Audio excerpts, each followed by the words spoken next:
Morning sir. Good morning sir. Very good morning. हमारी पहली class है तो मैं अपना इंट्रोडक्शन देता हूँ। मेरा नाम सीएम गौरव कुमार है।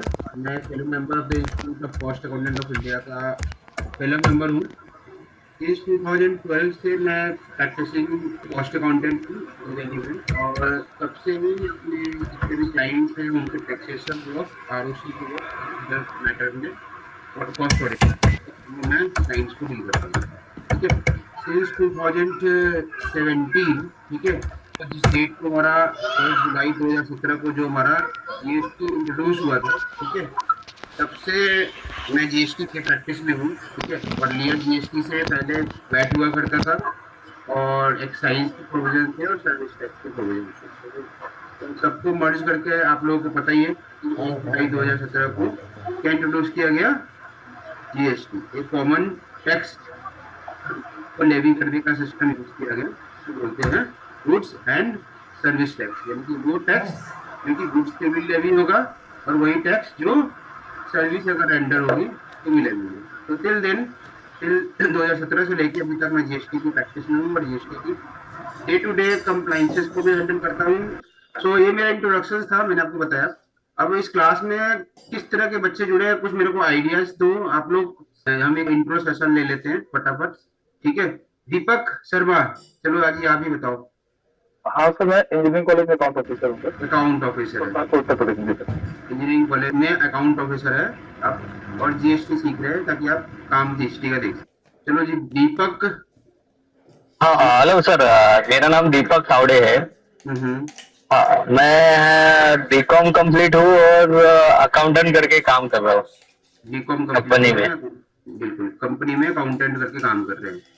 खुशबू, हाँ आप क्या करते हैं? खुशबू ने चैट के थ्रू बताया है, सर मेरा बिजनेस है, उसमें मैं अकाउंट का काम कर रही हूँ। दैट्स ग्रेट कि आपका खुद का बिजनेस है, और अपना आप जीएसटी अकाउंट वगैरह खुद एटलीस्ट संभालना चाहते हो, या देखना चाहते हो कि भाई कोई गड़बड़ी तो नहीं कर रहा। ठीक है, यहाँ I am a CA student. चलो सतीश।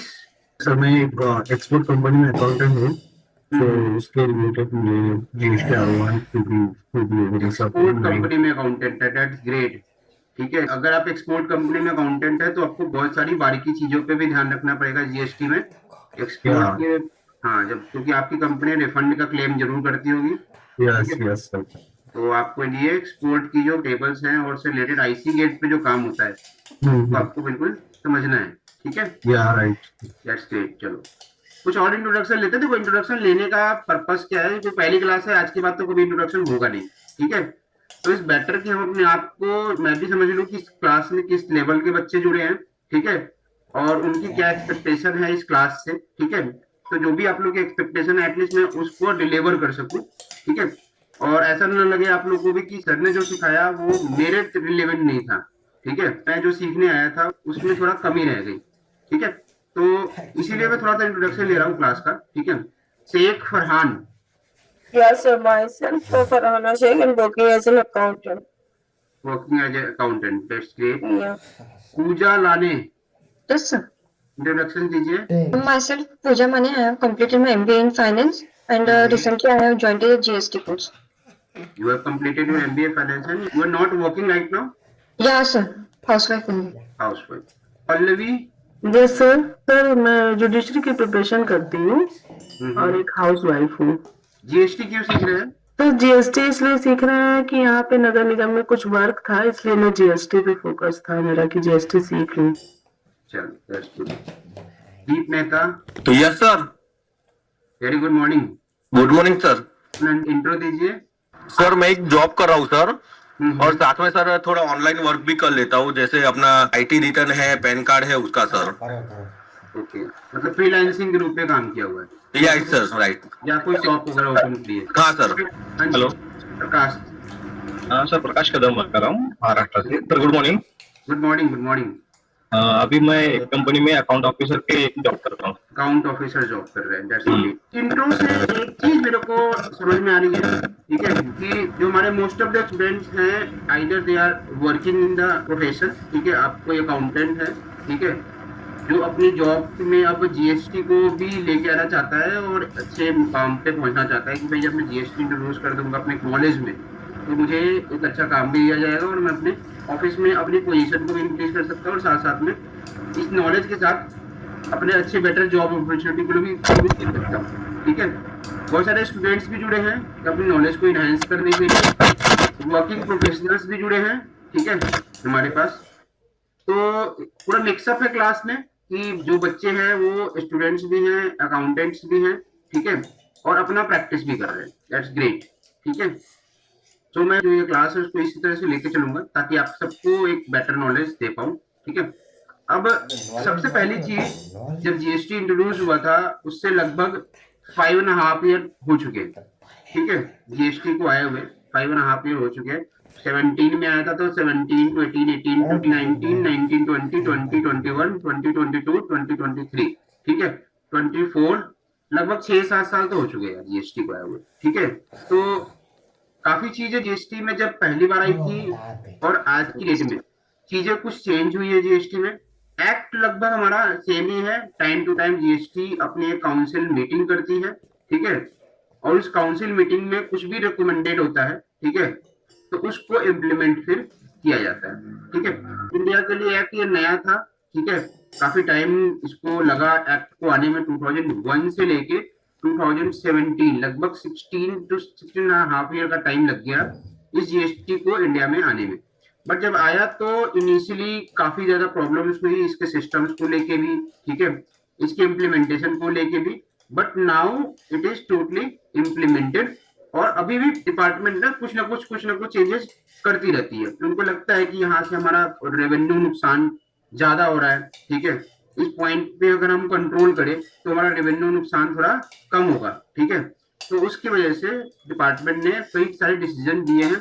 ईज ऑफ डूइंग के नाम पे भी उन्होंने कुछ चेंजेस किए हैं ताकि पब्लिक अपना रिटर्न्स वगैरह है, इंफॉर्मेशन वगैरह है, चाहे वो बिल वगैरह है, वो इजीली जनरेट कर सके, इजीली फाइल कर सके। हम लोग जो सीखेंगे वो 2-3 वेबसाइट सीखेंगे। ठीक है, पहली चीज तो मैं आपको इंट्रोडक्शन से देता हूँ कि हम क्या क्या सीखने वाले हैं, किस किस पोर्टल के ऊपर हम काम करने वाले हैं, क्योंकि ये क्लास जो है प्रैक्टिकली पूरी चलेगी।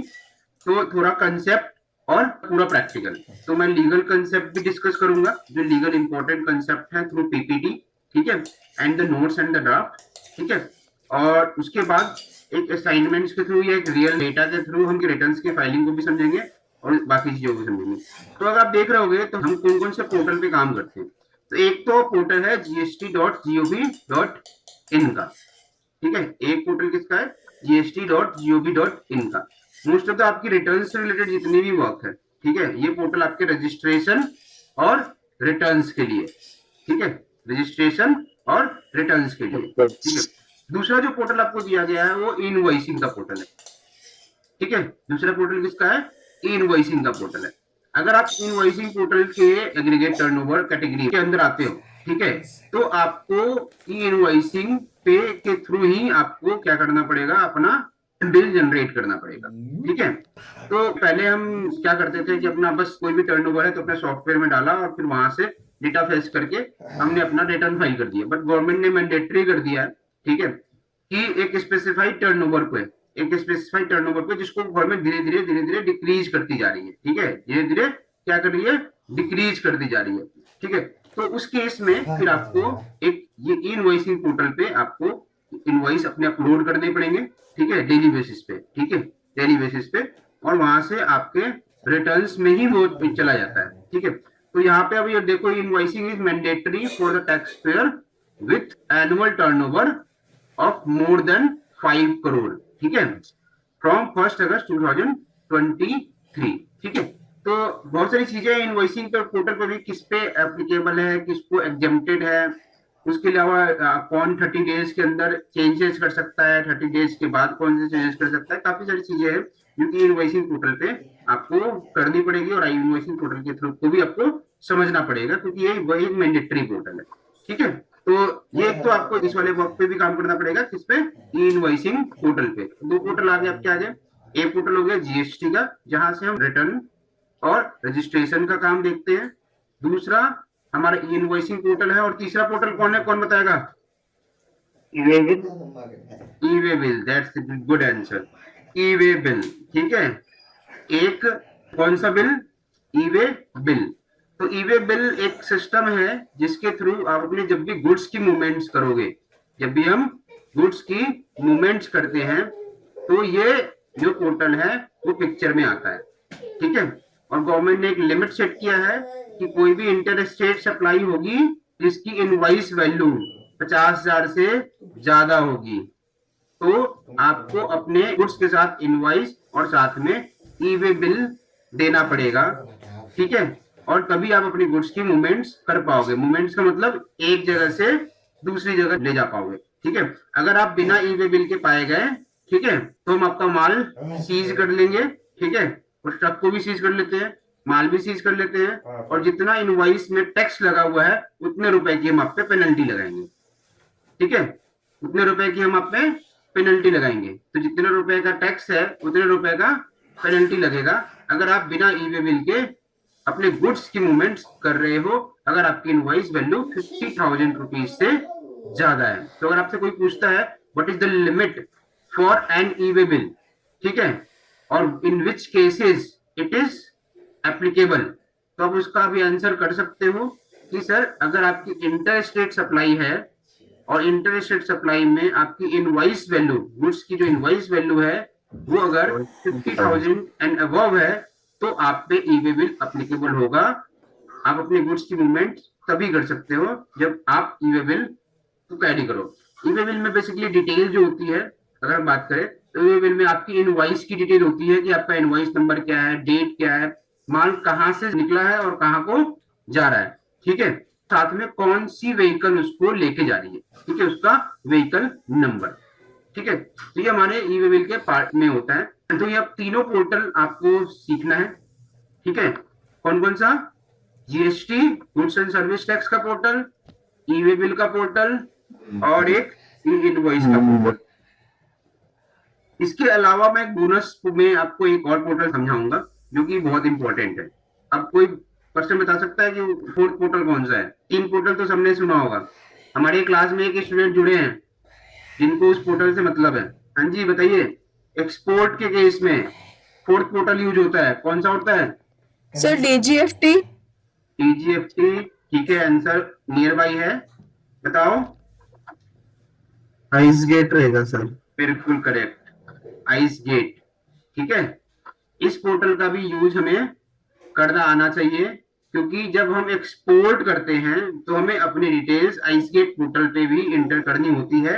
अगर हमारा आइस गेट पोर्टल पे दिया गया डिटेल हमारे रिटर्न्स के डिटेल से मैच नहीं करेगा तो हमें फिर रिफंड नहीं मिलेगा, ठीक है। तो जो हमारी आइस गेट पोर्टल की जो डिटेल जाती है वो अगर हमारे किसके जीएसटीआर 1 पे जो डिटेल है उससे अगर मैच नहीं करेगा तो फिर हमें रिफंड मिलने में काफी दिक्कत होगी, ठीक है, काफी दिक्कत होगी, ठीक है।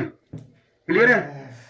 तो ये 4 पोर्टल है जो आप लोगों को समझना है, ठीक है, कि 4 पोर्टल पे कैसे काम होता है, जीएसटी के पोर्टल पे कैसे काम होता है, ई वे बिल सिस्टम पोर्टल पे कैसे काम होता है, ई इनवॉइस सिस्टम पोर्टल पे कैसे काम होता है और हमारे आइस गेट पोर्टल पे क्या काम होता है, ठीक है। तो ये चारों पोर्टल का मैं आपको बेसिकली रजिस्ट्रेशन भी समझाऊंगा कि आपको इस चारों पोर्टल पे रजिस्टर कैसे करना है, ठीक है, अपने क्लाइंट्स के लिए, क्योंकि इंडिविजुअल रजिस्ट्रेशन अलाउड नहीं है। अपने क्लाइंट्स का रजिस्ट्रेशन कैसे करना है, ठीक है, साथ में आपको रजिस्ट्रेशन करने के बाद इसके ऊपर वर्किंग कैसे करनी है, ठीक है। आप में से जितने भी प्रोफेशनल जुड़े हुए हैं, स्टूडेंट जुड़े हुए हैं, कल होके या तो वो जॉब में रहेंगे या कल होके आप अपनी प्रैक्टिस स्टार्ट करोगे। जैसे कुछ स्टूडेंट इसके अंदर आने हैं जो कहते हैं कि हम फ्रीलांसिंग वर्क भी करते हैं, अपने काम के साथ साथ अपने क्लाइंट्स का भी काम देखते हैं साथ में, ठीक है।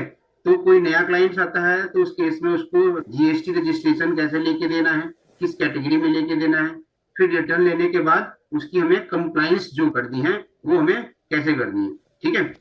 अपने कंपनीज के अंदर में इफेक्टिव वे से आप प्रॉपर अकाउंटिंग कर पाओ जीएसटी की, ठीक है, प्रॉपर वे से रिटर्न्स का डेटा प्रिपेयर कर पाओ, ठीक है, प्रॉपर वे से ये भी चेक कर पाओ जो सामने वाले वेंडर्स ने हमें अपना बिल दिया है उसका इनपुट मुझे मिल रहा है नहीं मिल रहा है, पुट एंड आउटपुट की रिकंसिलिएशन भी कर पाओ। अगर आपकी कंपनी अलाउ करती है तो उसकी जीएसटी रिटर्न्स भी फाइल कर पाओ, ठीक है, और अपने साथ साथ में ई वे बिल वगैरह का भी काम कर पाओ कि जब भी कंपनी को गुड्स भेजना है तो अपने ई वे बिल के साथ भेजे। तो ये सारी चीजों को भी आप कर पाओगे इस पूरे क्लास को लेने के बाद। ठीक है, तो सबसे पहले मैं आपको जो जीएसटी पोर्टल है उसका इंट्रो देता हूँ, उसके अंदर आपको क्या क्या चीजें गिवन कराई गई है। ठीक है, पोर्टल का इंट्रो दे रहा हूँ मैं आपको। ठीक है, जीएसटी का इंट्रो मैंने आपको दे दिया, बस बेसिक सा इंट्रो है। 1 जुलाई 2017 से जीएसटी क्या हुआ था, इंट्रोड्यूस हुआ था। ठीक है, ये बेसिक इंट्रो है। और जीएसटी के अंदर टोटल कितने एक्ट हैं, कॉमनली देखा जाए तो 5 एक्ट हैं। कॉमन एक्ट का नाम है the goods and service tax act 2017। But जो जीएसटी के अंदर अलग अलग एक्ट बनाए गए हैं। ठीक है, किसी को नॉलेज है, ये सारी चीजें आपको in the form of recorded video भी मिलेगी, हम आगे पीपीटी के थ्रू भी डिस्कस करेंगे। बट थोड़ी बेसिक बेसिक चीजें जान लेते हैं और उसको नोट डाउन कर लीजिएगा। हमारे मेन एक्ट क्या है, the goods and service tax act 2017। इन इस एक्ट के अंदर ना हमारे अलग अलग और भी एक्ट है। कौन से एक्ट है बताइए। So GST 1, GST 3B. Return हम बात कर रहे हैं। एक्ट, एक्ट क्या होता है, एक्ट क्या होता है? ये सर्विस टैक्स रहेगा, वैट रहेगा, और ये दो तो देखो, आज की जो इंट्रो क्लास के बाद ना आपकी पहली जो बेसिक क्लास होगी वो थ्योरेटिकल क्वेश्चन से स्टार्ट करूंगा मैं, बट मैं आपको थोड़ा ओवरऑल पिक्चर समझाऊंगा जरूर। ठीक है, तो जो मेन एक्ट है उस एक्ट का नाम है the goods and services tax act 2017। ठीक है, 2017।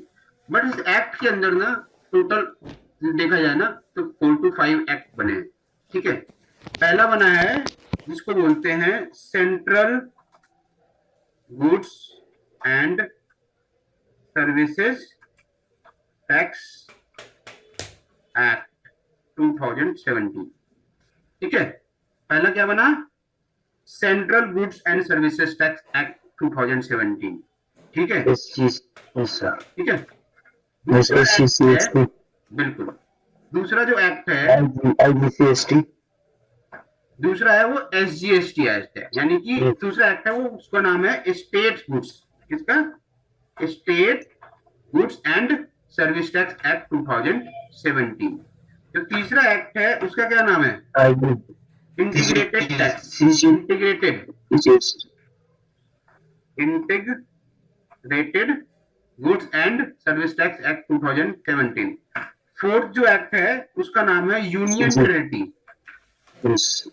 क्या नाम है, union territory goods and service tax act 2017। और लास्ट जो एक्ट है इसका नाम आपने शायद सुना भी होगा, नहीं भी सुना होगा। ठीक है, क्या नाम है, इसको हम कॉमनली बोल सकते हैं कंपनसेशन, कंपनसेशन टू स्टेट। ठीक है, goods and service tax act 2017। ठीक है, अब ये 5 एक्ट हैं जो टोटल इस जीएसटी मेन एक्ट में इंटीग्रेटेड है। ठीक है, जीएसटी जो मेन एक्ट में इंटीग्रेटेड है। हम लोग सबने सुना होगा और सबने देखा भी होगा आप सबने कि भाई जब भी हम बिल हमें कोई इनवॉइस रेज करता है, ठीक है, तो उस पे ये तो नहीं लिखा, कहीं देखा आपने जीएसटी इतना रुपए लगाया, आपको आपने खाना खाया और उस पे जीएसटी इतना लगाया, लिखा होता है कहीं पे भी, देखा कहीं पे जीएसटी वर्ड बिल पे, देखा, क्या देखा है हमने, हमने ये देखा कि भाई क्या लगा है, तो सीजीएसटी लगा है, सीजीएसटी 5% का लगा है, या सीजीएसटी 6% का लगा है, या सीजीएसटी 9% का लगा है, सीजीएसटी 2.5% का लगा है। ठीक है, कहीं पे देखा है कि सीजीएसटी 18% लगा है। ठीक है, हमने कहीं देखा सीजीएसटी लगा है, वहां लगता है एसजीएसटी, कहीं लगता है सीजीएसटी और एसजीएसटी, कहीं लगा है आईजीएसटी, कहीं पे लगा है यूटीजीएसटी, यूटीजीएसटी। हमने जो जीएसटी नाम का वर्ड है वो कहीं देखा ही नहीं, हमने जो जीएसटी नाम का वर्ड है वो तो कहीं देखा ही नहीं। हमने क्या क्या देखे हैं, हमने देखे हैं या तो सीजीएसटी, या तो एसजीएसटी, या आईजीएसटी, जीएसटी, या सेस भी देखा है। गाड़ी खरीदोगे तो सेस वाला वर्ड मिलेगा। ठीक है, तो हमने जीएसटी नहीं देखा, हमने ये एक्ट देखे। यानी कि जब किसी भी टैक्स को लेवी किया जाता है, किसी भी टैक्स को लेवी किया जाता है तो उसके लिए एक कानून बनाया जाता है, इसे बोलते हैं एक्ट। ठीक है, तो इस goods and service tax act में एक कानून बनाया गया है कि हम जो टैक्सेस को है वो किस हेड में लेवी करेंगे, किस हेड में लेवी करेंगे, उसके लिए अलग अलग एक कानून बनाया गया है। Central goods and service tax act 2017, state goods and service tax act 2017, integrated goods and service tax act 2017, union territory goods and service tax act 2017 and compensation to state goods and service tax act 2017। ठीक है, और ये जो SGST, IGST, UTGST और cess देख रहे हो या CGST देख रहे हो, ये इन सबका शॉर्ट फॉर्म है, एब्रिविएशन। ठीक है, CGST, ठीक है, SGST, ठीक है, IGST, यूनिट का UTGST, ठीक है, फिर कंपनसेशन का CES। ठीक है, तो ये जितने हमारे लेवी हैं वो इसके इन एक्ट के एब्रिविएशन है। क्लियर है? Yes sir. तो अगर आपसे कोई पूछे कि भाई GST एक्ट के अंदर कौन कौन से टैक्सेस लेवी किए जाते हैं और उनके कौन से एक्ट हैं, तो आप उनको क्लियरली बोल सकते हो कि सर टोटल 5 एक्ट हैं। ठीक है, जिसमें टैक्सेस और सेस को लेवी किया जाता है, जिसमें टैक्सेस और सेस को लेवी किया जाता है। उन 5 एक्ट का ये नाम है और इन 5 एक्ट के अंदर ये वाला टैक्स जो है वो लेवी किया जाता है। क्लियर है? समझ गए? Yes sir. ठीक है, यस तो ये बिल्कुल बेसिक क्वेश्चन है जो कि आप लोग कभी जॉब इंटरव्यू में जाओगे तो आपसे पूछ सकते हैं। ठीक है, या फिर आपके नॉलेज के लिए भी ये इंपॉर्टेंट है। ठीक है, अब आप लोग तो ये समझिए कि भाई ये कौन से GST तो कहीं मिलना है नहीं आगे वर्ड, कहीं पे भी रिटर्न्स के अंदर कहीं पे भी कुछ में हमें क्या वर्ड मिलेंगे, CGST, SGST, IGST, UTGST और सेस। अब ये सेस क्या है?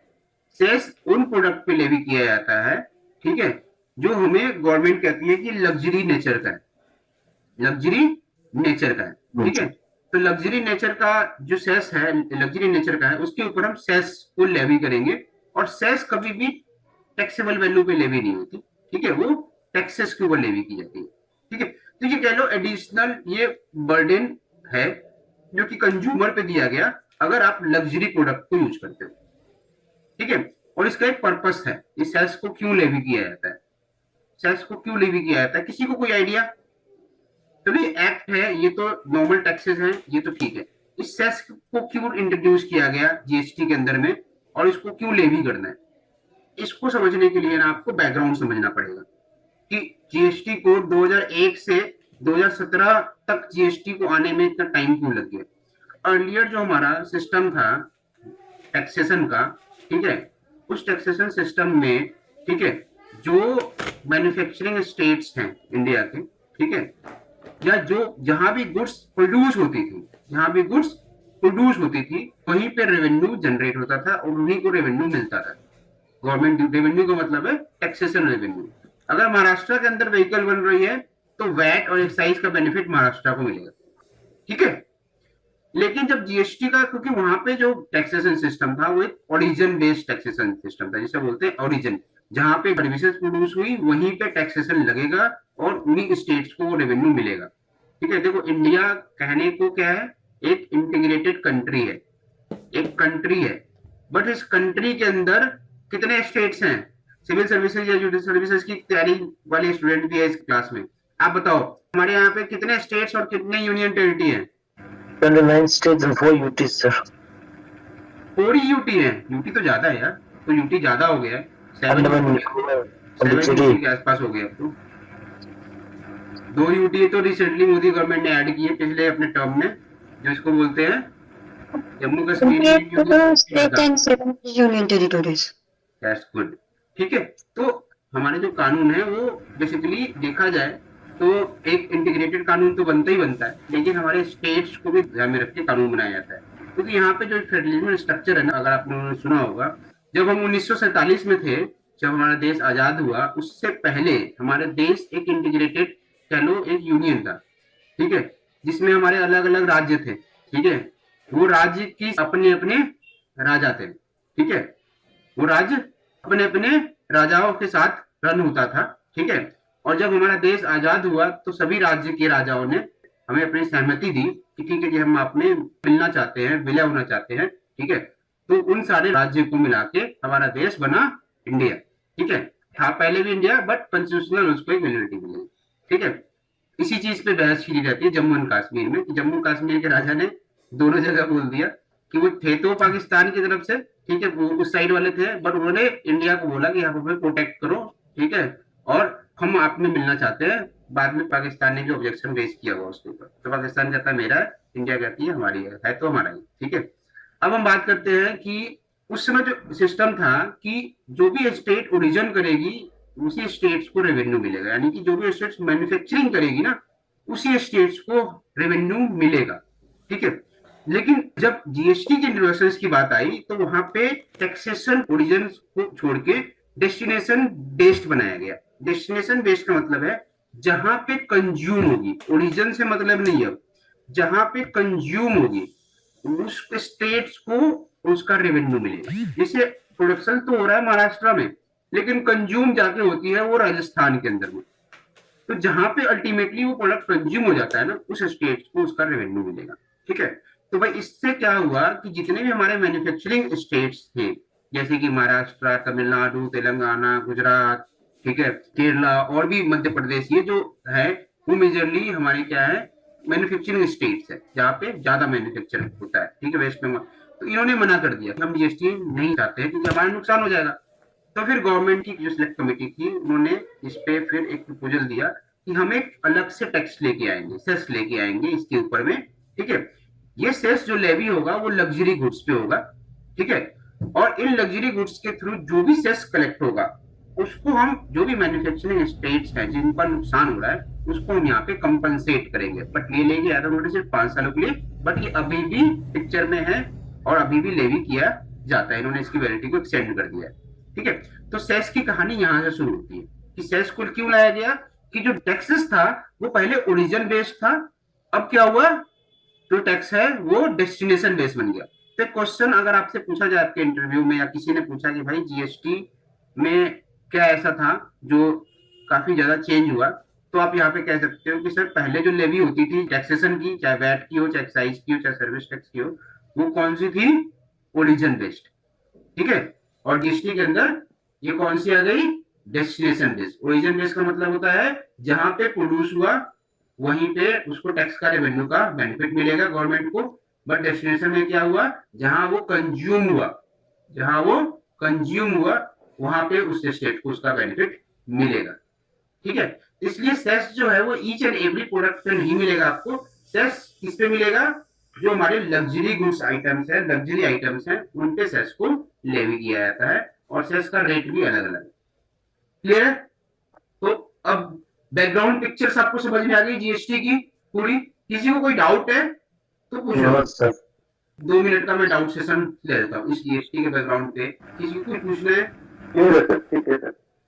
ठीक है, क्लियर है, चलो। सर एक बार और कंज्यूम जो जो बोले हैं आप डेस्टिनेशन में उसको आप एक बार रिपीट कर दीजिए।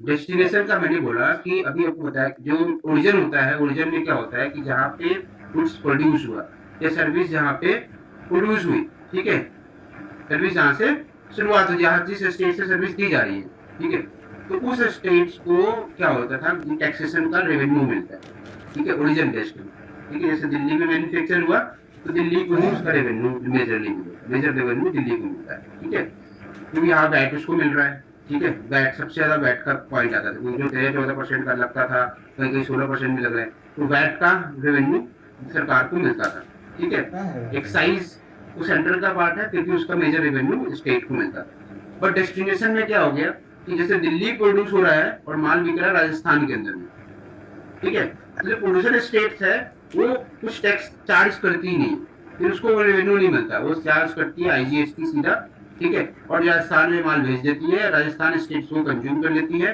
ठीक है, और वहां पे उसको स्टेट्स का रेवेन्यू मिल जाता है, उसको रेवेन्यू मिल जाता है। तो डेस्टिनेशन में और ओरिजिन में यही अंतर है, ओरिजिन में जो बेनिफिट है वो ओरिजिनल जहाँ पे मैन्युफैक्चर हुआ उस स्टेट को मिलता है, डेस्टिनेशन में जहाँ पे वो कंज्यूम हो रहा है, डेस्टिनेशन मतलब जहाँ पे वो कंज्यूम हो रहा है उसको मिलता है, ठीक है। Okay sir. तो ये मेन रीजन था जीएसटी को 2001 से लेके 2017 तक लग गए जीएसटी आने में, इसी वजह से। अब ये हमारा पोर्टल है goods and service tax act, government of India, states and union territory, ठीक है। अब इसके अगर आप इस पोर्टल को एक्सप्लोर करोगे, आपने एक्सप्लोर किया ही होगा, पता नहीं आप लोगों ने कितना एक्सप्लोर किया है, बट इसको एक्सप्लोर जरूर करना। जब भी आप कोई पोर्टल पे काम करना चाहते हो या सीखना चाहते हो तो उस पोर्टल को पूरा एक्सप्लोर करो। एक्सप्लोर करने के लिए कोई यूजर आईडी पासवर्ड नहीं चाहिए होता है, ठीक है। तो पहले तो एक्सप्लोर करो कि इस पोर्टल के अंदर मेरे को क्या क्या ऑप्शन दे रखे हैं, क्या चीजें हैं, गवर्नमेंट मुझे क्या क्या टाइम टू टाइम अपडेट कराती रहती है, ठीक है।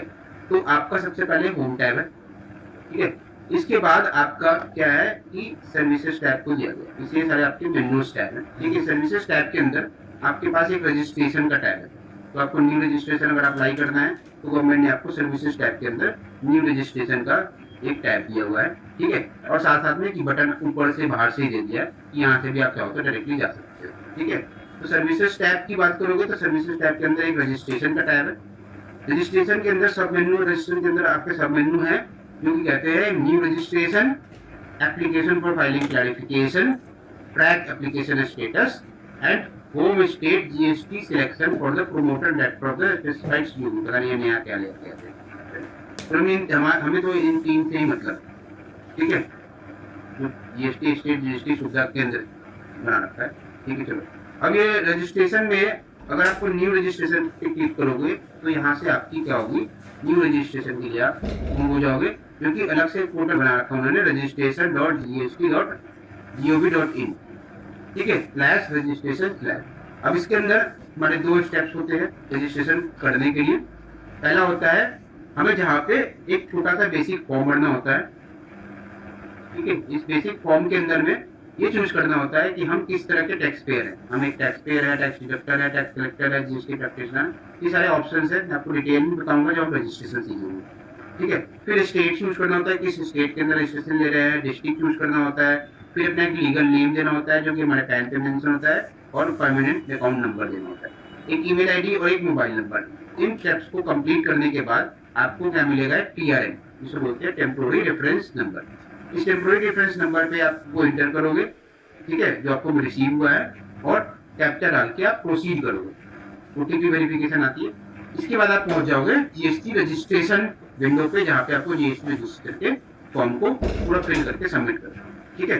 तो न्यू रजिस्ट्रेशन के अंदर का प्रोसीजर गवर्नमेंट ने यहाँ दिया हुआ है। जब आप रजिस्ट्रेशन अप्लाई कर लोगे और आपके वैलिडेशन कंप्लीट होने के बाद आपको एक ARN अलॉट किया जाएगा, एक्नॉलेजमेंट रिसीप्ट नंबर, तो उसको आप यहाँ से ट्रैक कर सकते हैं, ठीक है। उसको सर्विसेज के मेन्यू पे क्लिक करके यहाँ पे ट्रैक एप्लीकेशन रजिस्टर में जाओगे। रजिस्ट्रेशन के अंदर में कौन सा मेन्यू है, ट्रैक एप्लीकेशन स्टेटस। इस ट्रैक एप्लीकेशन स्टेटस पे आपको जो ARN रिसीव हुआ है उस ARN नंबर को जब इंटर करके सर्च करोगे तो आपको अपनी एप्लीकेशन का स्टेटस मिलेगा कि मेरा एप्लीकेशन अभी किस स्टेज में, क्या वो पेंडिंग फॉर प्रोसेसिंग है, डिपार्टमेंट ऑर्डर के लिए पेंडिंग है, क्लैरिफिकेशन आस्क्ड है, जो भी रीजन है, या रिजेक्ट कर दिया गया है, जो भी रीजन है वो आपको यहाँ पे डिस्प्ले होता है। ये सारा मैं आपको लाइव प्रैक्टिकली भी दिखाऊंगा, ठीक है। अभी मेन्यू स्क्रॉल करना, ठीक है। फिर आपके नेक्स्ट जो आपको पास आएगा कि कभी कभी क्या होता है, हमने रजिस्ट्रेशन को अप्लाई किया और डिपार्टमेंट को क्लैरिफिकेशन है, जो कि आज की डेट में 99% एप्लीकेशन में रिसीव हो रही है। जैसे आप अप्लाई करोगे, आफ्टर चेकिंग के बाद डिपार्टमेंट ने क्लैरिफिकेशन आपको रिसीव देगी कि भाई मुझे ये चीजें और चाहिए, आपके रजिस्ट्रेशन सर्टिफिकेट इशू कर देंगे। तो आपको फिर वो क्लैरिफिकेशन फाइल करना पड़ेगा, ठीक है। क्लैरिफिकेशन फाइलिंग करने के लिए आपको सर्विस टैब में जाना है, रजिस्ट्रेशन, देन आपका clarification application for filing clarification.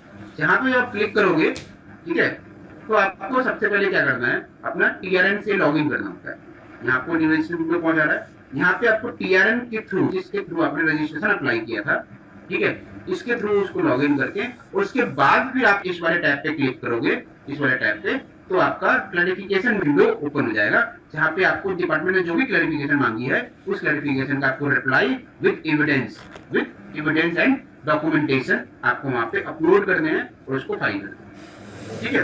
तो रजिस्ट्रेशन के लिए ये सारे स्टेप्स है। पहले हम यहाँ से क्या करते हैं, न्यू रजिस्ट्रेशन के लिए अप्लाई करते हैं, फिर यहाँ से इसको ट्रैक कर सकते हैं। डिपार्टमेंट ने जब हमें क्लैरिफिकेशन रेज करी तो इस क्लैरिफिकेशन का reply application for filing clarification के थ्रू करते हैं, ठीक है।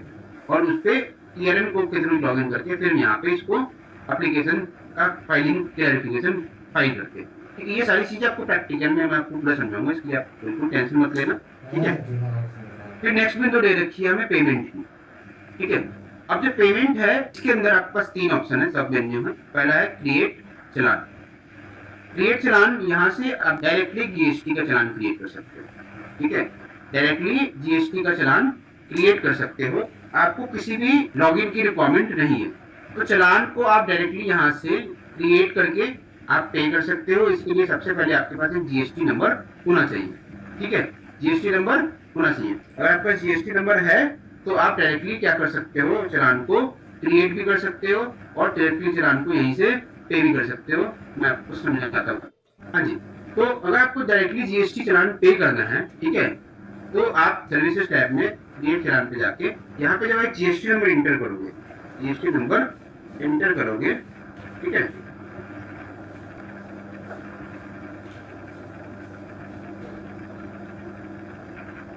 तो आपको यहाँ पे पूछेगा कि आपको ये चलान किस लिए पे करना है, मोड ऑफ पेमेंट क्या है, मंथली है, पेमेंट क्वार्टरली है, एनी अदर पेमेंट है। तो आप ये सिलेक्ट करके जब ओपन करोगे तो यहाँ से आपका ये चलान ओपन होगा, ठीक है। इस चलान को आप डिटेल फिल कर लीजिए, डिटेल फिल करके पे कर दीजिएगा, तो आपका चलान क्या होगा, पे हो जाएगा और आपको एक चलान की रिसीट मिल जाएगी, ठीक है।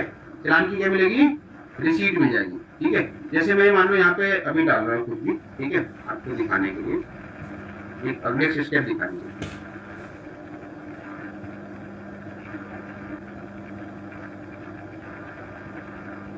ठीक है, ये देखो चलान सक्सेसफुली जनरेट हो गया। अब मैं इसका सीपीआई यहाँ ले लेता हूँ, क्यों ले लेता हूँ भी समझाता हूँ, ठीक है। यहाँ चलान जनरेट हो जाएगा, चलान जनरेट करके पेमेंट करेंगे, ये हम अभी बाद में सीखेंगे। यहाँ से तो हमने देखा कि चलान हम जनरेट करते हैं, ठीक है। यहाँ से अपने चलान की ट्रैक पेमेंट स्टेटस भी ट्रैक कर सकते हैं। ये आपके लिए बहुत जरूरी है। कभी मान लो आपने किसी को बोला हुआ है चलान पे कर दो, आपको ये भी चेक करना है कि चलान पे हुआ है या नहीं हुआ। उसने आपको ऐसी चलान रजिस्ट्रेशन भेजी जो भी उन्होंने जनरेट की थी, ठीक है, डाउनलोड कर दिया, तो आप यहाँ पे उसका सीपीआई डालोगे, ठीक है। तो आपको रिसीव हुआ जो चलान नंबर से सीपीआई होता है, ठीक है, और यहाँ पे उसका जीएसटी नंबर।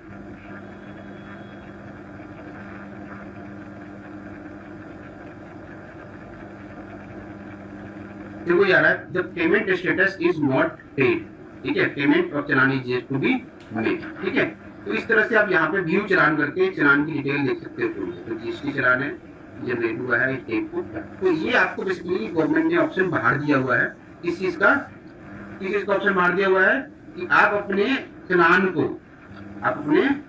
को डायरेक्टली क्या कर सकते हो, पे कर सकते हो बिना यूजर आईडी एंड पासवर्ड के, ठीक है। तो रजिस्ट्रेशन के बाद चलान पेमेंट विंडो, यहाँ से गिवनेस अगेंस्ट पेमेंट पीएमटी 07, यहाँ से आपको बेसिकली अगर आपने चलान पे किया है, ठीक है, और उसके बाद भी आपका चलान है वो अपडेट नहीं हुआ है आपके कैश लेजर के अंदर में, तो आपको यहाँ से अपनी ग्रीवेंसेस को रेज कर सकते हो। तो भाई मेरे को ये ग्रीवेंसेस है, मेरा जो चलान है वो पे नहीं हुआ है, अमाउंट डेबिट हो गया है बैंक अकाउंट से, ठीक है, बट अभी तक कैश लेजर में अपडेट नहीं हुआ है, या एनएफटी आरटीजीएस रिलेटेड इशू है। तो ये आपको इस तरह से ग्रीवेंसेस का पूरा फॉर्म मिलेगा, तो ये आपको रेज करना है। ये भी मैं प्रैक्टिकली आपको बताऊंगा, ठीक है। तो ये सारे पॉइंट अभी प्रैक्टिकल करेंगे, बट एक मेन्यू देख लीजिए, ठीक है। तो ये ऑप्शन दिया गया रजिस्ट्रेशन करने के लिए, डायरेक्टली चलान को पे करने के लिए।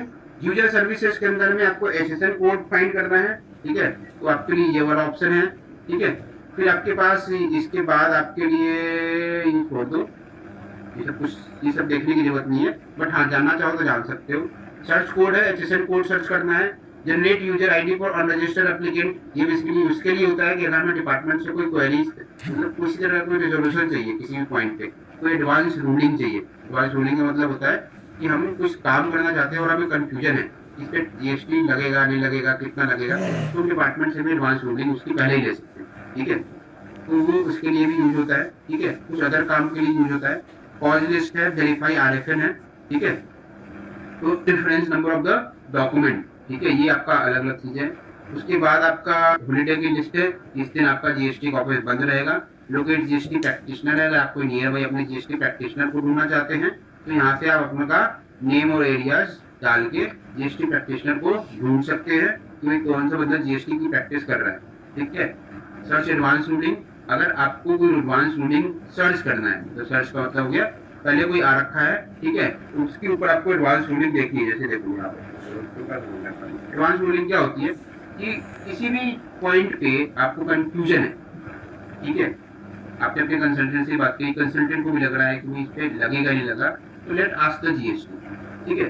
उन्होंने अपने क्लासिफिकेशन के अकॉर्डिंग ना बना रखा है कि आप इन टॉपिक्स के ऊपर में हमसे एडवांस कोडिंग ले सकते हो। ठीक है, जब भी एडवांस कोडिंग दी जाती है तो वो फिर सब पे एप्लीकेबल हो जाती है। ठीक है, मतलब कोई भी बंदा उसको एडवांस कोडिंग यूज करके अपना काम कर सकता है। ठीक है, तो यहाँ पे इस तरह से करके एडवांस कोडिंग में आपको क्या करना है कि ये चीजें चेक करनी है और यहाँ पे कुछ चीजें और भी डालनी होती है आपको। ठीक है, इंटर द कीवर्ड्स वगैरह और फिर सर्च करोगे तो उस टॉपिक से रिलेटेड आपके पास अगर कोई एडवांस कोडिंग डिपार्टमेंट दे रखा होगा तो आपको डिटेल में आप उसको देख सकते हो क्या एडवांस कोडिंग दिया गया है। ठीक है, तो ये सारी चीजें हैं जो अभी यूजर सर्विसेज के अंदर मिल रहे हैं बिना लॉगिन के। But user services entirely change हो जाता है जब हम इसको लॉग इन करते हैं। जब उसको हम क्या करते हैं, लॉग इन करते हैं, यानी कि हमें जीएसटी का यूजर आईडी पासवर्ड मिला हुआ है और जब इसको लॉग इन करेंगे तो हमें और भी सर्विसेज यूजर सर्विसेज के अंदर में गिवन कराई गई। ठीक है, ये रिफंड के लिए है, आपने रिफंड का फॉर्म फाइल कर रखा है, उसको ट्रैक करना है तो आप यहाँ से ट्रैक कर सकते हो। अगेन यहाँ पे आपको ARN देना है। ठीक है, मॉड्यूल है सिलेक्ट करना है, रिफंड है। ठीक है, ट्रैकिंग के लिए और ARN नंबर डाल के उसको सर्च करोगे तो आपको बताएगा कि आपका रिफंड का स्टेटस क्या है। ठीक है, तो स्टेटस जानने के लिए रिफंड का आप ये वाला टैब यूज कर सकते हो। यहाँ से डायरेक्टली एक कोड दिया गया है जहाँ से आप डायरेक्टली ई-वे-बिल के पोर्टल पे मूव हो सकते हो। ठीक है, यहाँ पे क्लिक करके आप यहाँ पे ई-वे-बिल के पोर्टल पे मूव हो सकते हो। ठीक है, फिर उसके बाद सर्विसेज टैब के अंदर बाकी ट्रैक एप्लीकेशन रजिस्ट्रेशन है, अगेन वही वाला टैब है। ठीक है, जहाँ से आप अपने रिफंड और रजिस्ट्रेशन दोनों के लिए ट्रैकिंग कर सकते हो। ठीक है, तो सर्विसेज के अंदर में हमने अगर लॉगिन नहीं भी किया है ना, हमने अपने लॉगिन नहीं भी कर रखा है तो भी हम कई सारी चीजों का यूज कर सकते हैं। ठीक है, तो ये सारा ऑप्शन आपको दिया जाता है जब आप जीएसटी पोर्टल पे आते हो बिना यूजर आईडी पासवर्ड। ठीक है, सर मैं कह रहा था रिफंड से क्या मतलब है सर? रिफंड का मतलब है refund of input tax. Refund of जी सर। इनपुट जी सर। टैक्स। इनपुट टैक्स क्या होता है? जो हमें परचेज तो मिली। बिल्कुल, जब हम किसी प्रोडक्ट को परचेज करते हैं, उस प्रोडक्ट से परचेज करते समय हमने जो भी जीएसटी पे किया है वो हमारा क्या बनता है, इनपुट टैक्स। और जब हम किसी प्रोडक्ट को सेल करते हैं और वहां से हम कलेक्ट करते हैं, उससे क्या मिलता है हमें, उसे बोलते हैं आउटपुट टैक्स। तो जनरल सिनेरियो में अपने आउटपुट टैक्स से हम इनपुट टैक्स को माइनस कर लेते हैं और बचा हुआ अमाउंट गवर्नमेंट को पे कर देते हैं। ठीक है, पर जब हम एक्सपोर्ट करते हैं, एक्सपोर्ट के केस में सामने वाले पार्टी से हमें जीएसटी अमाउंट नहीं मिलता है। ठीक है, सामने वाली पार्टी से हमें जीएसटी अमाउंट नहीं मिलता है, तो गवर्नमेंट एक्सपोर्ट को बढ़ावा देती है और गवर्नमेंट ये कहती है कि अगर आप एक्सपोर्ट करोगे तो एक तो सामने वाली पार्टी से जीएसटी कलेक्ट मत करो। ठीक है, और जो आपने माल भेजा है बाहर, एक्सपोर्ट किया है, उसको बनाते समय या उसको खरीदते समय आपने कोई इनपुट टैक्स पे किया है तो वो भी हम आपका रिफंड करें। समझ गए?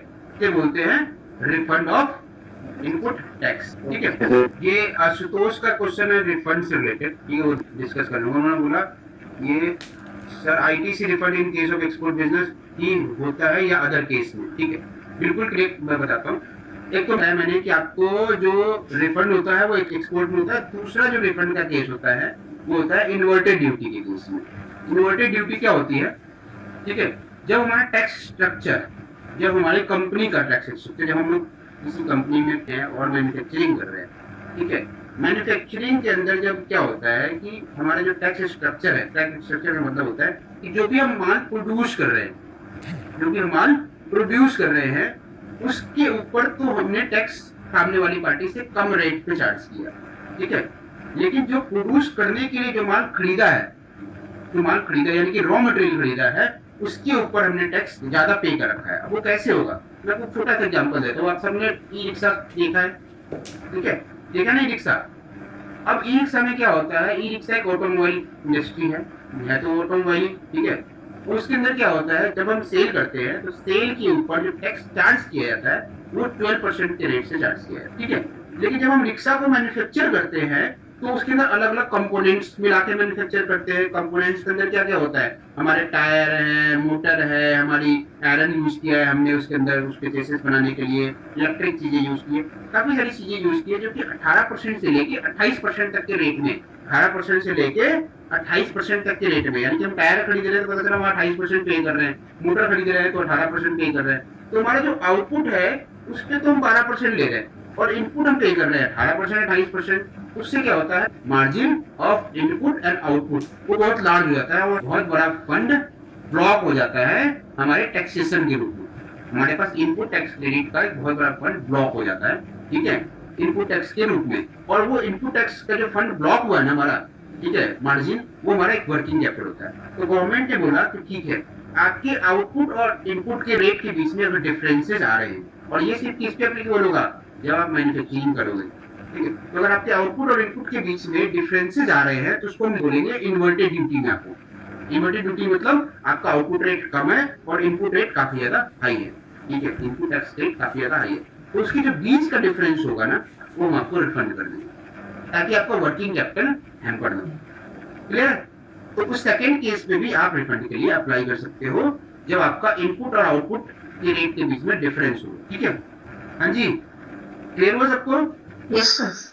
चलो, तो रिफंड का मतलब ये होता है। ठीक है, अब नेक्स्ट पिक्चर की बात करते हैं, डाउनलोड। नेक्स्ट जो है हमारे पास ऑप्शन है, डाउनलोड में ऑफलाइन टूल है, ठीक है, रिटर्न्स ऑफलाइन टूल है, मैचिंग ऑफलाइन टूल दिया हुआ है, ट्रांसफर ऑफलाइन टूल है, ट्रांसफर ऑफलाइन टूल है, जीएसटी प्रीवी की ऑफलाइन टूल दी गई है, ITC 1, ITC 04, ITC 3, ये कौन कौन से ITC होते हैं, किस लिए यूटिलाइज होते हैं, उनका ड्यू डेट्स वगैरह क्या होता है, ये सारा मैं आपको बताऊंगा आगे, फॉर्म से डिस्कस करेंगे। इस तरीके से फॉर्म से, ठीक है, ये सारे आपके फॉर्म्स हैं। ITR 1 ये रिटर्न फाइलिंग यानी कि ये R1 के लिए है, 3V के लिए है, ट्रांस के लिए तो बंद ही हो गई, इसलिए काम ये इसका रेट खत्म हो चुकी है। ITC के लिए है ITC 1, 3, ITC 4, GSTR 4 की यूटिलिटी है, ठीक है, एडवांस एप्लीकेशन रूलिंग के लिए यूटिलिटी है, ठीक है, GSTR 6 की यूटिलिटी है, GSTR 7, 8, 9, 9C, DRC 22, 28, GSTR 7, 10, 9, 9A, ठीक है, GSTR 4, TDS and TDS credit unit offline. तो ये जितने हमारे तरीके के रिटर्न्स है ना, ये सारे रिटर्न्स है और फॉर्म्स, ठीक है, इन सब की गवर्नमेंट ने क्या किया, हमें एक ऑफलाइन यूटिलिटी दी। तो अगर आपके पास यूजर आईडी पासवर्ड नहीं भी है ना, तो टेंशन मत लो। क्या आप सोचोगे सर मैं प्रैक्टिस कैसे करूंगी, आप तो समझा रहे हो मुझे यूजर आईडी पासवर्ड कैसे समझा रहे हो, ठीक है, मेरे पास तो यूजर आईडी पासवर्ड आप दोगे नहीं किसी क्लाइंट का, ना ही मेरे पास है, ठीक है, चलो जिनके पास है वो तो बड़े खुश है कि चलो जी मैं आगे जो सीखने वाला हूँ उसको मैं अपने यूजर आईडी लॉगिन करके देखूंगा, ठीक है, और वहाँ पे रिटर्न डाटा भी डाल सकता हूँ, कोई बात नहीं। लेकिन जिनके पास नहीं है, जो स्टूडेंट्स हैं या जो अदर कैंडिडेट्स हैं, वो आप लोग टेंशन मत लो, ऑफलाइन टूल भी मैं आपको समझाऊंगा, तो उस ऑफलाइन टूल में भी आप पूरे अच्छे से प्रैक्टिस कर सकते हो।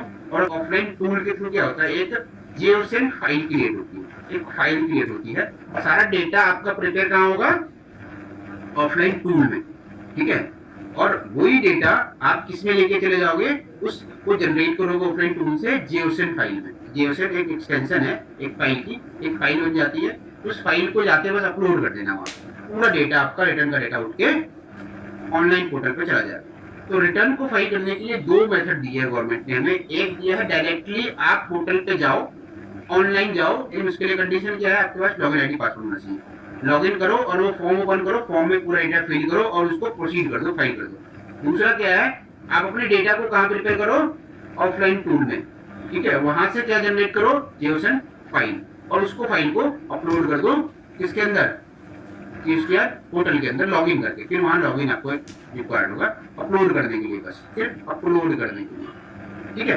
तो टैली से अगर जो बंदे GST रिटर्न फाइल करते हैं वो भी यही करते हैं, GST में सारा डेटा टैली में प्रिपेयर किया और टैली से फाइल निकाल ली, GSTR 3 फाइल करना है तो 3 की फाइल निकाली, R1 फाइल करना है तो R1 की फाइल निकाली, कौन सी फाइल, JSON फाइल, और वो JSON फाइल जाके वहां पे अपलोड कर देते हैं, क्लियर है, ठीक है। तो हम यहाँ से सारे ऑफलाइन टूल्स को भी हम समझ लेंगे, एक ऑफलाइन टूल कैसे होता है, ऑफलाइन टूल में क्या दिया गया है, ठीक है, डेटा के साथ उसको प्रिपेयर भी करेंगे, उसी चीज को ऑनलाइन में भी सीख लेंगे, सेम चीज है, ठीक है, क्लियर है। तो आज की क्लास के बाद जो नए बच्चे हैं वो GST वेबसाइट में जाके ये ना डाउनलोड के अंदर जो ऑफलाइन टूल दे रखे हैं ना, वो डाउनलोड करना, ठीक है, तो देखना क्या है इसके अंदर में। नेक्स्ट है GST स्टेटस, ये सारा स्टेटस है, ठीक है, रजिस्ट्रेशन 2020-21 के अंदर रिटर्न कितने फाइल हुए, टैक्स कलेक्शन क्या हुआ, EB बिल के सिस्टम का, ये उनकी स्टैटिकल रिपोर्ट है, ठीक है, GST की, जिसको तुम भी देखना चाहे देख सकते हैं। अब जो नेक्स्ट टैब है ये बड़ा इंपॉर्टेंट टैब है, ठीक है, और इसके लिए आधी क्लास में लेता ही तो काफी सारी चीजें इंपॉर्टेंट समझाने वाली है। और जो इसके अंदर ये जो टैब दिया गया है ना, GST सर्च बाय GST, यानी कि आप किसी का भी GST ट्रैक कर सकते हैं, ठीक है, ट्रैक मतलब आप ये देख सकते हो कि उस पर्सन का GST क्या है, ठीक है, उस पर्सन का GST नंबर क्या है, GST नंबर के इसमें डिटेल क्या है, कहाँ पे रजिस्टर्ड है, किस कंपनी के नाम से रजिस्टर्ड है, एक्टिव है, इनएक्टिव है, वो बंदा रिटर्न फाइलिंग में कैसा है, ठीक है, ये सारी चीजें ना आप GST के सर्च पोर्टल से देख सकते हो, ठीक है। सर्च टैक्स पेयर का मतलब है अगर आप किसी टैक्स पेयर को सर्च करना चाहते हो, टैक्स पेयर पर्सन वो जो कि जीएसटी में रजिस्टर्ड है, ठीक है, तो उसको आप सर्च कर सकते हो। और सर्च करने के दो तरीके हैं, एक आप यूज करते हो सर्च बाई पैन, ठीक है, और एक यूज करते हो सर्च बाई जीएसटीएन। अब इसको समझने के लिए पहले आप एक ही बताओ, मुझे आप लोगों को एक ही समझा देता हूँ क्योंकि वो बेसिक चीज है, बड़ी इंपॉर्टेंट चीज है। टोटल जीएसटी में कितने डिजिट्स होते हैं? हाँ जी बताओ। सर 15 डिजिट होते हैं। बिल्कुल करेक्ट। टोटल हमारे जीएसटी के अंदर में हमारे जीएसटी नंबर जिसको बोलते हैं जीएसटी आइन, सर्विस टैक्स आइडेंटिफिकेशन नंबर, ठीक है, जीएसटी आइन, इसके अंदर टोटल 15 डिजिट्स होते हैं, 15 डिजिट, ठीक है। जो टोटल 15 डिजिट से अगर हम कोई भी जीएसटी नंबर ले, जब सपोज करो ये एक जीएसटी नंबर है, ठीक है, ये एक जीएसटी नंबर, ठीक है, इसमें जो है 15 डिजिट है। जब फर्स्ट 2 डिजिट्स होता है ये रिप्रेजेंट करता है हमारा स्टेट कोड। टोटल जितने भी स्टेट्स हैं, यूनियन टेरिटरी है, उनको एक कोड दिया गया है, ठीक है, उनको एक कोड दिया गया है। तो जो पहला 2 डिजिट होता है वो हमारा रिप्रेजेंट करता है स्टेट को, किस स्टेट में वो जीएसटी रजिस्टर्ड है, ठीक है।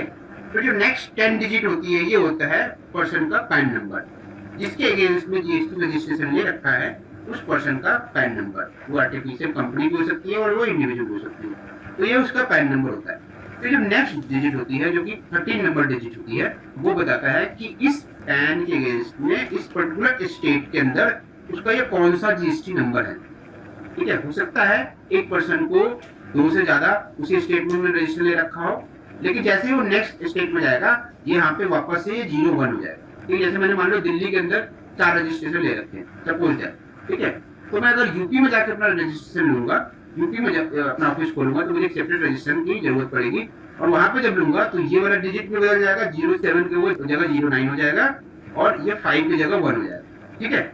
जेड जो है वो बाई डिफॉल्ट है, वो एवरी जीएसटी नंबर में बाई डिफॉल्ट प्रेजेंट होता है अपने 14 पोजीशन, अपने 14 पोजीशन पे, ठीक है। और जो लास्ट डिजिट होती है वो एक रैंडम सिस्टम डिजिट है जो कि जीएसटी ने इंट्रोड्यूस कर रखा है। ये कुछ भी हो सकता है, ये कुछ भी हो सकता है जो भी आपको अलॉट किया गया उनके सिस्टम में उन्होंने फीड कर दिया, ठीक है, क्लियर है। ये हमारा जीएसटी नंबर होता है। तो अगर आपको किसी भी पर्सन का जीएसटी नंबर चेक करना है, सपोज दैट किसी भी पर्सन का जीएसटी नंबर चेक करना है, तो आप ये भी चेक कर सकते हो कि उस पर्सन को पर्टिकुलर उस पैन पे, उस पर्टिकुलर पर्सन को उस पैन के अगेंस्ट में कितने जीएसटी नंबर अलॉटेड हैं, ठीक है, और वो कहाँ कहाँ अलॉटेड है। सपोज दैट ये देखा मैंने, मैं आपको डिटेल में समझाऊंगा, आज मैं थोड़ा सा ब्रीफ में समझा रहा हूँ, ठीक है, और उसका क्या मतलब है, ये क्यों दिया गया आपको और इसकी क्या इम्पोर्टेंस है, ठीक है। कुल टोटल 5 जीएसटी नंबर है, 4 इनएक्टिव है, 1 हमारा एक्टिव है, ठीक है। अब यहाँ पे एक ऑप्शन दिख रहा होगा सिलेक्ट टू रिपोर्ट, इसका क्या फंक्शन है ये मैं आपको समझाऊंगा, ठीक है। दूसरा है सर्च बाय जीएसटी नंबर। यहाँ पे अब किसी पर्सन को आप यहाँ पे उसका जीएसटी नंबर डालोगे,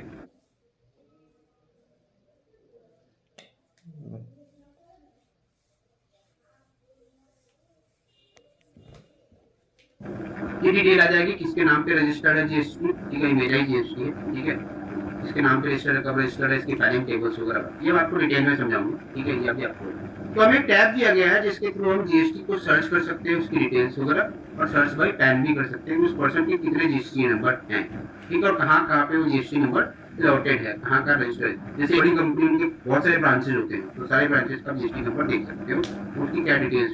फिर ये सर्च ये छोड़ दो, ये कंपोजिशन है, यहाँ से आप कंपोजिट डीलर को सर्च कर सकते हो कि उन्होंने अपने रजिस्ट्रेशन जो है रेगुलर से कंपोजिट में कब किया या कंपोजिट से रेगुलर में कब आया, इसका भी एक रीजन है, ठीक है। उसके टैक्सेशन सिस्टम है जो कि कंपोजिशन स्कीम वालों को अलग से दिया गया, ठीक है। तो ये बड़ा इंपॉर्टेंट टैब है, क्योंकि ये इंपॉर्टेंट टैब इसलिए है, मैं आपको बताता हूँ, क्योंकि आपको इनपुट टैक्स क्रेडिट तब मिलेगा, यानी कि आपने जिससे माल खरीदा है उसका इनपुट टैक्स क्रेडिट तब मिलेगा जब आपके सप्लायर ने एक टाइमली रिटर्न फाइल किया हो, ठीक है। आपका सप्लायर जिस डेट पे रजिस्ट्रेशन लिया है उस डेट पे वो एक्टिव हो, ठीक है, और उसकी डिटेल इनवॉइस की डिटेल रजिस्ट्रेशन डिटेल से मैच कर रही है, ठीक है। अगर उसके अंदर आपको दिक्कत नजर आ रही है तो आपको इनपुट टैक्स क्रेडिट नहीं मिलेगा। आपने माल खरीद लिया, माल खरीदने के बाद आपको पता चला कि यार रजिस्ट्रेशन नंबर तो क्या है, कैंसल्ड है, ठीक है, तो आपको इनपुट टैक्स क्रेडिट नहीं मिलेगा। आपने माल खरीद लिया, देखिए आप इसकी डिटेल देखते हो तो ये पता चलता है यार तो रिटर्न फाइल टाइम से करता ही नहीं है, तो मुझे रिटर्न टाइम से फाइल नहीं करता तो मुझे इनपुट टैक्स क्रेडिट नहीं मिलेगा, ठीक है। तो आपके लिए टैग बड़ा इंपॉर्टेंट हो जाता है। या आपने माल खरीदा तो खरीदने के बाद आपको पता चला यार ये तो कंपोजिट डीलर था, ये रेगुलर डीलर तो था ही नहीं, तो मुझे क्रेडिट नहीं मिलेगा। तो आपको ये चीजें नए वेंडर से जब आप काम करते हो, नए वेंडर से जब काम करते हो, और टाइम टू टाइम आपको एवरी ईयर ये भी देखना है कि ये पार्टी जो है वो कैसी है टैक्सेशन सिस्टम में, अपने रिटर्न फाइलिंग में टाइम से कैसा परफॉर्म कर रही है। ठीक है, किसी ने आपके साथ फ्रॉड भी किया है, बेच दिया आपको माल और आपको इनपुट टैक्स क्रेडिट भी नहीं दिया, ठीक है, और नहीं दे रहा है, तो आप उसको रिपोर्ट नहीं कर सकते हो यहीं से। ठीक है, बाकी ये help and tax payer facility है, यहाँ से आपको मैंने बताया इनवॉइसिंग पोर्टल पे चले जाएंगे। ठीक है, इनवॉइसिंग पोर्टल में जाएंगे, न्यू ईयर अपडेट्स है, जहाँ से आपको न्यू ईयर अपडेट्स मिल जाएगी, वो जो नए नए latest amendment news and updates आ रहे हैं वो सब आप यहाँ से देख सकते हैं। ठीक है, बाकी आपको न्यू ईयर अपडेट्स का कराया गया है, पॉपुलर टॉपिक्स वगैरह, हेल्थ टॉपिक्स वगैरह है। अपकमिंग ड्यू डेट्स के बारे में यहीं पे आपको पता चल जाएगी कि हमारी जीएसटी कौन सी ड्यू डेट्स आ रही है, जैसे मंथली 3 वीक डेट्स है, R1 की डेट्स है, IFF की डेट्स है। ठीक है, बाकी वेबसाइट पॉलिसी है। ठीक है, तो ये पूरा पोर्टल इंट्रोडक्शंस आपको जीएसटी का प्री लॉगिन फीचर जिसे बोलते हैं, जिसमें हमारे पास प्री लॉगिन के बाद कौन से ऑप्शंस हमें दिए गए जीएसटी में, और जीएसटी में क्या क्या हमें चीजें प्रोवाइड की गई है जीएसटी पोर्टल के ऊपर में, वो मैंने आपको इस क्लास में समझा दिया गया। क्या क्या आउटकम लेके गए हैं, कोई मुझे इस क्लास में अभी 2 मिनट के अंदर बता सकता है कि आज की क्लास का आउटकम क्या रहा, क्या क्या चीजें आपने सीखी है क्लास के आउटकम में? रजिस्ट्रेशन सीखा एक। रजिस्ट्रेशन नहीं सीखा, रजिस्ट्रेशन देखा है कि रजिस्ट्रेशन कैसे देखा। फिर नेक्स्ट और क्या देखा? एक्ट के बारे में। एक्ट के बारे में समझा, बिल्कुल करेक्ट। चालक से चलान सीट के बारे में समझा कि हम अपने चलान को, ये सिर्फ समझ लिया कि हम अपने चलान को डायरेक्टली बिना लॉगिन करके भी पे कर सकते हैं। ठीक है, इस ऑप्शन को भी हम समझ लिया कि हमें अगर यूजर आईडी पासवर्ड नहीं है तो भी हम डायरेक्टली चलान को पे कर सकते हैं। और क्या? आउटपुट इनपुट इनपुट टैक्स के बारे में समझा, old tax old tax regime और न्यू टैक्स रेजिम के बारे में समझा, बिल्कुल करेक्ट। जीएसटी के नंबर का डिटेल्स समझ आया। जीएसटी नंबर को भी डिकोड किया कि जीएसटी नंबर कैसे होता है और क्या क्या उसके अंदर चीजें होती है। GST decoding of GST number, that's good. GST number से सामने वाले पार्टी का डिटेल कैसे देखें? बिल्कुल करेक्ट कि हम जीएसटी नंबर से सामने वाली पार्टी का डिटेल कैसे देख सकते हैं। ठीक है, और एक चीज और सीखी थी हमने कि एक्सपोर्ट रिफंड क्या होता है। ठीक है, और रिफंड किस किस केस में हमें दिया जाता है। ठीक है, साथ में एक और चीजें सीखी, इन्वर्टेड ड्यूटी क्या होती है। कोई अगर क्वेश्चन पूछे आपसे कि इन्वर्टेड ड्यूटी क्या होती है तो बता पाओगे कि जब हमारा आउटपुट रेट और इनपुट रेट के बीच में डिफरेंस होता है उसे बोलते हैं हम इन्वर्टेड ड्यूटी, और उसका भी रिफंड हम क्लेम कर सकते हैं। तो अगर कोई पूछे कि भाई कि हमारे पास इनपुट टैक्स क्रेडिट पड़ा हुआ है, मुझे उसका गवर्नमेंट रिफंड दे देगी, तो जवाब क्या होगा? दे देगी रिफंड। बताओ, अगर हमारे पास इनपुट टैक्स क्रेडिट पड़ा हुआ है तो उसका रिफंड अपने बैंक अकाउंट में ले सकते हैं? नहीं सर, उसका रिफंड हम नहीं ले सकते, एक्सेप्शन 2 केसेस के अलावा। ठीक है, एक्सेप्शन 2 केसेस के अलावा अगर हम एक्सपोर्ट करते हैं तो रिफंड मिलेगा, या फिर हमारा इन्वर्टेड ड्यूटी में आता है तो मिलेगा, अदरवाइज हमें जीएसटी इनपुट टैक्स क्रेडिट का रिफंड नहीं मिलेगा। ठीक है, क्लियर है? Okay sir. चलो, with this note I hope कि आपको पहली क्लास, आज की इंट्रोडक्टरी क्लास समझ में आई होगी, और इस क्लास से थोड़ा बहुत तो एटलीस्ट आप लोग आउटपुट जरूर लेके गए होंगे कि आपकी जीएसटी के बारे में आपको बेसिक्स नॉलेज आपको आज की क्लास के थ्रू आपको जरूर मिली होगी कि जीएसटी के अंदर होता क्या है, जीएसटी टैक्सेशन सिस्टम क्या है। ठीक है, कुछ चीजें मैंने आपको बताई रजिस्ट्रेशन से रिलेटेड, चलान से रिलेटेड, रिफंड से रिलेटेड। ठीक है, साथ में मैंने ये बताया कि जीएसटी में जब हमें वर्किंग करनी होगी तो एटलीस्ट 4 पोर्टल की नॉलेज होनी चाहिए। पहला जीएसटी की पोर्टल की नॉलेज होनी चाहिए, ई बिल पोर्टल, ई इनवॉइसिंग और आईसीएट पोर्टल की नॉलेज होनी चाहिए। ठीक है, तो क्लास कैसा लगा आप लोगों को, पहला class? Yes sir, yes yes sir, nice sir. Yes sir, thank you sir. Yes sir. Really nice कि आप लोगों को क्लास समझ में आया, और मैं पूरा कोशिश करूंगा कि इस अपने एनर्जी के साथ इस क्लास को पूरा कंटिन्यू करूं, क्योंकि मैं डिटेल में पूरा पढ़ाने वाला हूं इस क्लास को। ठीक है, क्योंकि मेरा पढ़ाने का तरीका यह है कि मैं टॉपिक को बीच में नहीं छोड़ता। ठीक है, और एक टॉपिक खत्म करने के बाद मैं डाउट सेशन जरूर लेता हूँ कि आपको उस टॉपिक से रिलेटेड कोई डाउट है नहीं, फिर क्लास खत्म होने के बाद पूरी क्लास जब ओवर हो जाएगी तो 5 मिनट का एक डाउट सेशन अलग से लूंगा। ठीक है, ओके सर। ओके सर, ठीक है, तो have a good day to all. Same to you sir. Thank you. Thank thank you. You sir, thank you very much. Hariom sir. Hariom Hariom. ये बढ़िया लग रहा है ये।